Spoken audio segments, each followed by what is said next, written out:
Good morning, everyone. Merry stupid o'clock to one and all. Welcome to another episode of Spilling Tea. I am your host, Tiffany Daniels. And folks, we are going back to that horrific world known as the JRC. But before we get into the episode for this morning, a few disclaimers. So, the report we are reading through right now, you are going to see a link to it in the description, as well as other pertinent links to the Stop the Shocks campaign, including the templates in order to get harmful restraints removed, bar none. Period. Bye bye. See you later. And all you do, folks, is fill in your name. Click on your senator. It's as simple as that. It takes less than 5 minutes. Probably be the most important 2 minutes of your time today.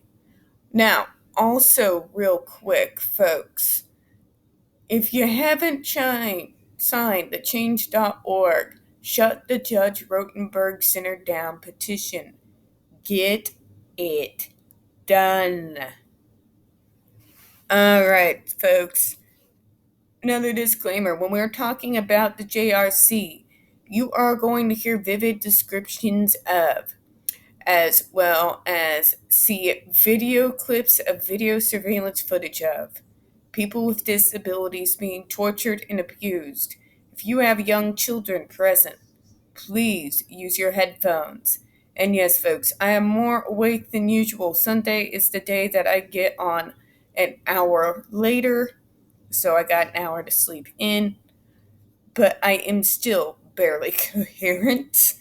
So, if I mangle any words horribly this morning, my apologies in advance. So, here we are going to where we left off yesterday, the JRC program and GED treatment. I will try, I can't promise, but I will try not to rant. Let's see if I can hold it for 5 seconds. JRC program and GED treatment. JRC's treatment approach. Treatment. Right. JRC employs behavioral psychology techniques without psychotropic drugs in order to educate, treat, and counsel autistic and behaviorally disordered children and adults, some quite serious in terms of health and safety of themselves and others. I find this unique that they use the word counsel, because if you've looked at these witness testimonies and what the JRC has said about themselves, very contradictory to what it's saying here, I might add. They actually do not often encourage their students to seek counseling or psychiatric help. So I'm a little bit confused on that one there. I do like the fact that they said some have quite serious terms of health and safety to themselves and others. That is more honest, because let's face it, the Big Three, as I call them, the faces of the victims that have gone through this school, were not within this frame as the way JRC tries to frame them. But moving on. Behavioral psychology uses rewards and punishments to encourage desired behaviors and decrease or eliminate undesired behaviors. Again, we've gone over the absolute idiocy it is to try to use behavioral psychology on something that is actually a neurological disorder. It literally makes zero sense to try and treat a neurological disorder using behavioral methods. Because, what is it? It's not willful or even unwillful behavior. It is behavior that is generated from a neurological condition, just like someone who has Tourette's is not saying the things that they say as a willful behavior. Therefore, using adversives in order to stop undesirable behaviors for people with a neurological disorder whose brains are just simply wired that way makes no coherent sense whatsoever. But moving on. JRC has a process for assessing the needs of each client and identifying key behaviors. All individuals are first treated with a positive only treatment program, rewarding them for good behaviors, along with non physical consequences for negative behaviors. Oh, Spet, do we remember what Jennifer Masumba said about the positive only treatment programs? We remember what Anna said, yes? That's very, very simple. Remember when Anna said that they treated her at the beginning with the instant reward system and then after the first week immediately removed her off of it because it was quote unquote for the low functioning. You remember with Jennifer Masumba what their positive only treatment was? Putting her in a diaper, provoking behaviors so that they could then escalate her treatment. But that's just a little reminder. Along with non physical consequences for negative behaviors, it doesn't have to be physical, folks, to be a violation of human rights. Just saying. Control is control, abuse is abuse. For 39% of JRC's population, this type of program is not sufficient to decrease or eliminate negative behaviors, so JRC utilizes adversives, typically in the form of a GED device, to apply corrective consequences for these behaviors. Again, it makes no sense whatsoever to punish these kids for so-called quote-unquote negative behaviors and non-compliance and whatever else they want to call it. It doesn't make sense to use adversive to punish us for something that is not. They're acting like it is willful disobedience, willful non-compliance. Which to a point, yeah, I don't want to comply. Fuck you all. You know what I'm trying to say.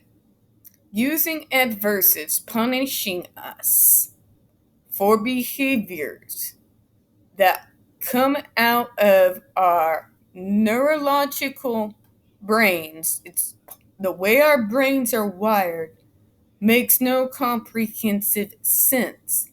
Behavioral adversives cannot change how our brains are wired to function. Let me say that again for the people in the back. Behavioral modification cannot change how our brains are wired. How our brains are wired affects how we act. Okay? So using punishment for quote unquote what the world sees as negative behaviors, which let's face it, what those actually are is they're harming absolutely no one in the large majority. They just make the larger population uncomfortable. Yeah, you're punishing them literally for hand flapping, literally for blinking, literally for not being an absolute robot who complies with every demand. But moving on. JRC's goal is to use the least restrictive and most effective procedure with each student, which includes the GED if necessary. JRC reports that it utilizes the GED in a student's program for the following reasons. Let's see their reasons.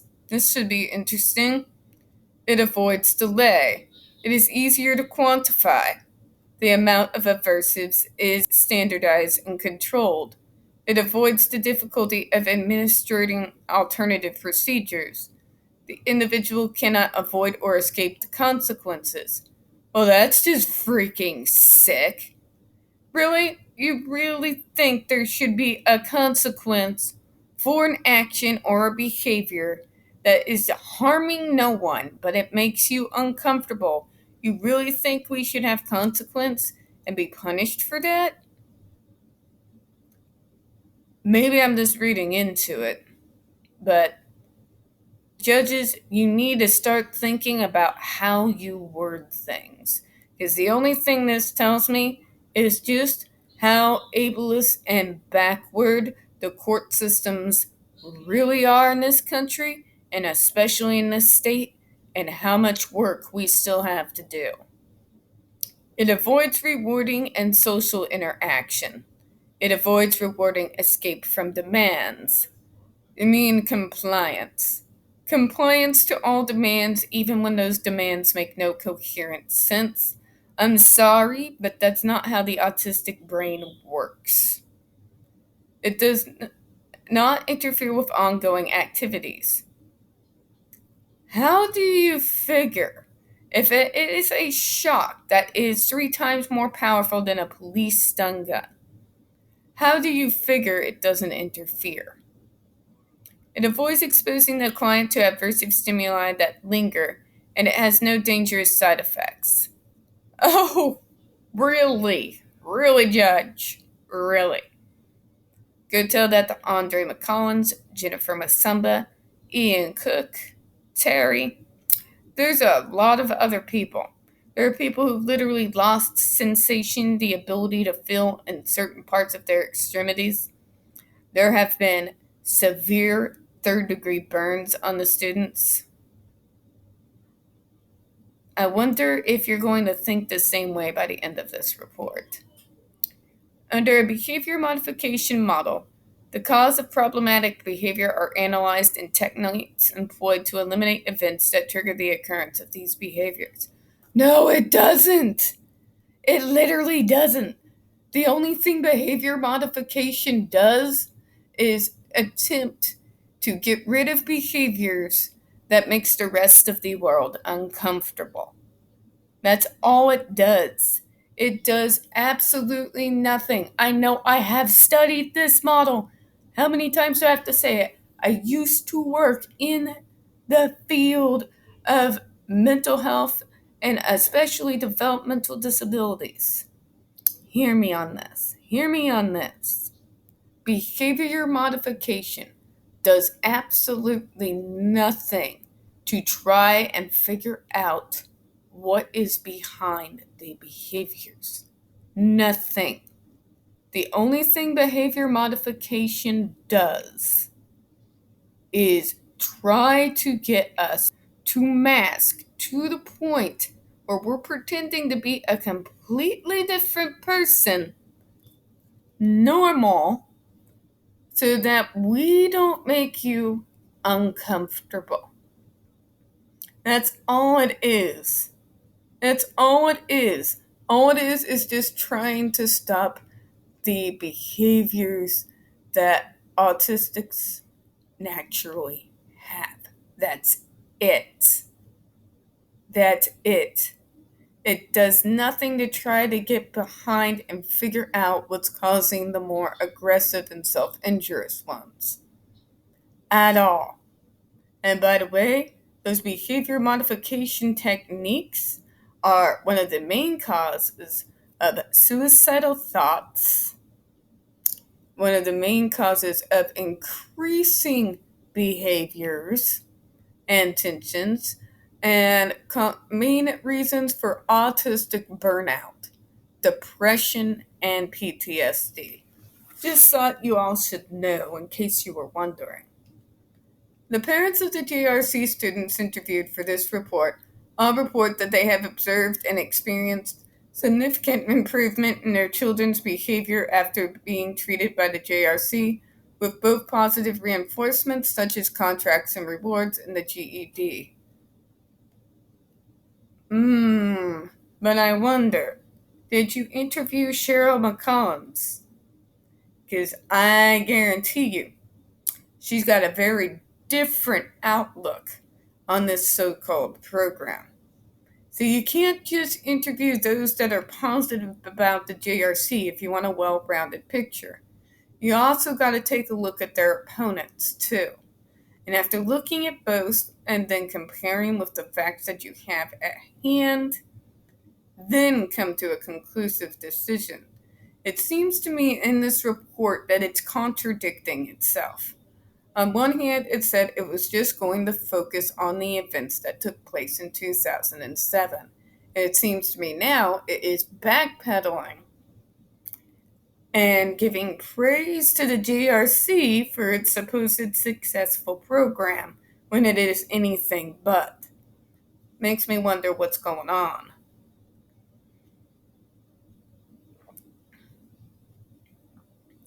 The parents all have children who are either severely self-aggressive or assaulted toward others, had been through numerous other treatment programs, and a number of whom had previously been medicated in prison, in jail, or in detention in juvenile or adult facilities.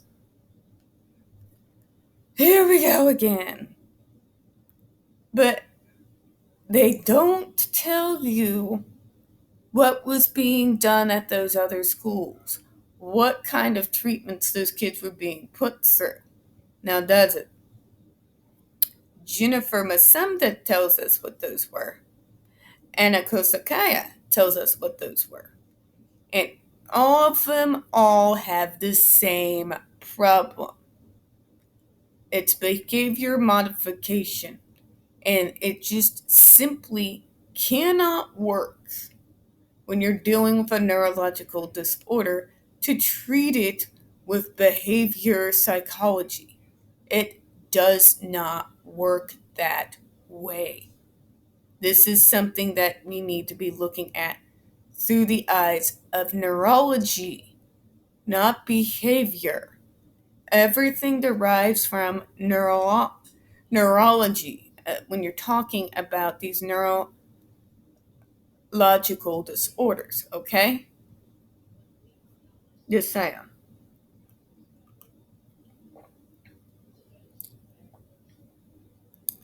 All of these parents stated that JRC was their child's last option, and without JRC, they felt that their child would now be deceased, institutionalized, under heavy medication, or in a correctional facility.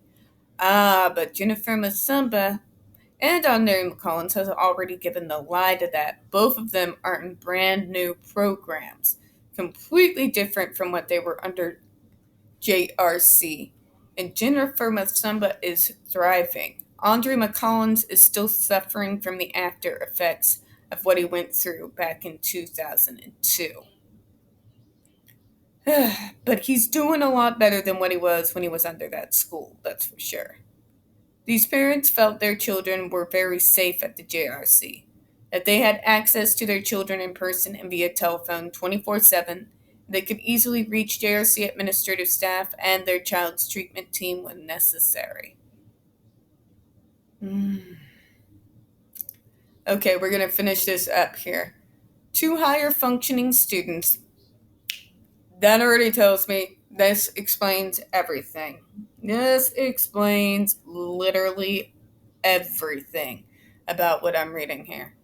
When you got individuals that are so out of touch that they're talking about high functioning and low functioning, desirables and undesirables, as it were, as some people more crude would put it, then you already know they're out of touch and they have no idea what they're talking about. They are literally just going off of what they're being told. These are folks that are trained pretty much to just trust what the professionals tell them, even if what the professionals say make no coherent logical sense. Question everything, people. question everything, especially when it comes to your medical care and the medical care of your child. Your life may depend on it. They expressed the feeling that while they would rather be at home with their families, they felt JRC had been good for them and have seen improvements in their behavior since coming to the JRC. That's called trauma, folks. Anybody's gonna act like the perfect angel when under threat of violence. Let me say that again, JRC parents, just in case you didn't hear me in the back. Anyone is going to act exactly the way that you want them to act in order to avoid further violence being done on their person. Okay? Alright, we good? Think about it, parents. There is a person 5 foot back with a remote control with your child's face on it.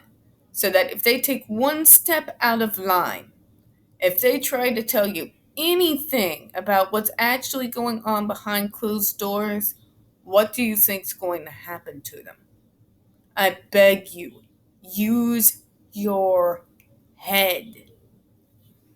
One of the students previously filed a human rights complaint against another student after observing him kick a smaller student. Okay, and we're going to go ahead and end things there. So basically, what I thought was a judge who said this was going to be focusing on one incident turns into someone who seems, maybe I'm wrong, let me know in the comments, who's bending over backwards to defend the type of treatment that is being offered at JRC and not really understanding or having any real type of comprehension other than what the JRC is telling them to comprehend in regards to what these kids are actually going through with this treatment. They believe in that bee sting lie. They believe it's necessary to help the children. They actually believe this complete fallacy that somehow behavior modification is going to help treat a neurological disorder. So my takeaway from this is I don't know that I can trust this judge's view on the incident that took place back in 2007 because already they are in the wrong sort of mindset. They're in this mindset of trust them, they're professionals, they know what they're talking about, and there's this mentality there. And I wonder how many of these judges that have signed off on these students going on GEDs just take their word for it based on the fact that they bring them in all bound up in restraints and the fact that, well, these are the professionals, we must listen to them. How many actually demand video surveillance so that they can actually prove that the students are acting like the JRC claims they do? I'm just saying. And with those thoughts, I will go ahead and close out for this morning. Now, we don't get very many views on this channel, especially on this subject. The few that we do get do tend to get removed from time to time. So, folks, please don't forget to hit that like button. Hit subscribe. Don't forget to hit the comments and feed that algorithm. I do appreciate your time this morning. And as always, we here at Spilling Tea hope you have a good one. Bye-bye.